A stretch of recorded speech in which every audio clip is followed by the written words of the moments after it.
So this is part 4 and the final part of our look at the Cold War. And part 4 we're going to look at the collapse of communism. As we talked about before, after the Second World War in 1945, the two countries decided to go down very different routes of how they were going to maintain and spread their power. USA, capitalism; the USSR, at that time, communism. So, communism, obviously, the Cold War obviously continues up until the late 1980s, and at this point it was quite clear from an economic point of view that the communist doctrine and the communist ideology was not working. It was very difficult for the state to maintain control over such a large amount of country and businesses, and without foreign direct investment and investment from lots of different TNCs, etc., it was very, very difficult for the USSR to match America's production power and increase its own wealth. So it was quite clear at the end of that, a couple of decades, that capitalism had in fact won the day, and communism just wasn't going to work for the USSR in that state, in that way. So in 1987, the president of the United Soviet States of Russia, Mikhail Gorbachev, saw that this was happening and decided that it was time to call it a day.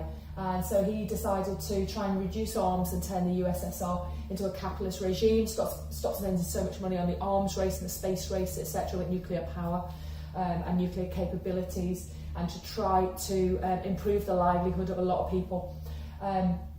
Communism had failed. State-run companies, obviously, as we said, were not profitable. The USSR had huge debts, and there were lots of food shortages. There were lots of queues in shops.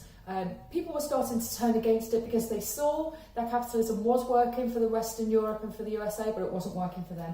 So in 1989, there was an East European revolution. Not quite a peaceful one in a lot of ways. There wasn't an awful lot of bloodshed, etc. And most of those countries, apart from Romania, which was under the control of Ceausescu, which we may talk about, or you can research at another time, these Iron Curtain countries turned their backs basically on communism.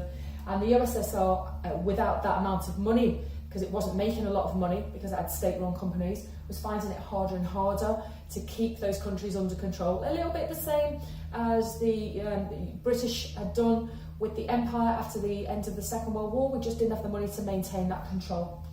So 1991 was the fall of communism, officially the fall of communism, and the dissolution of the United Soviet States of Russia into what we know today as Russia.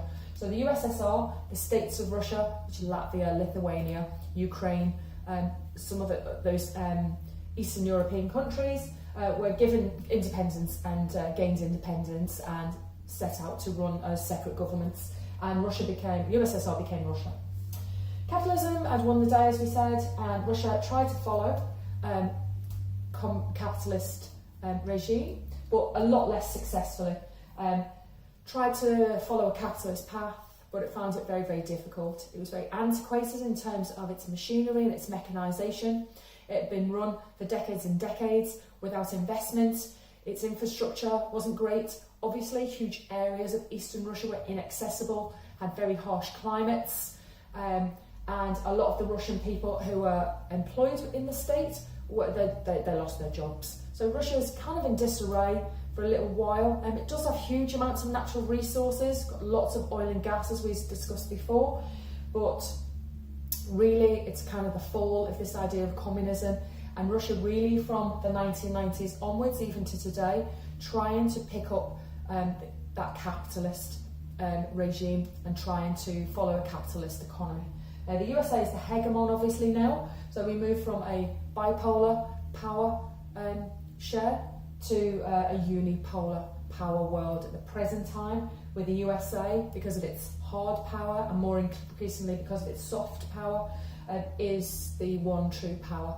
And in the subsequent videos we're going to be looking at the rise of China and the BRICS and how they might end up giving America a run for its money, really, in terms of being the hegemon.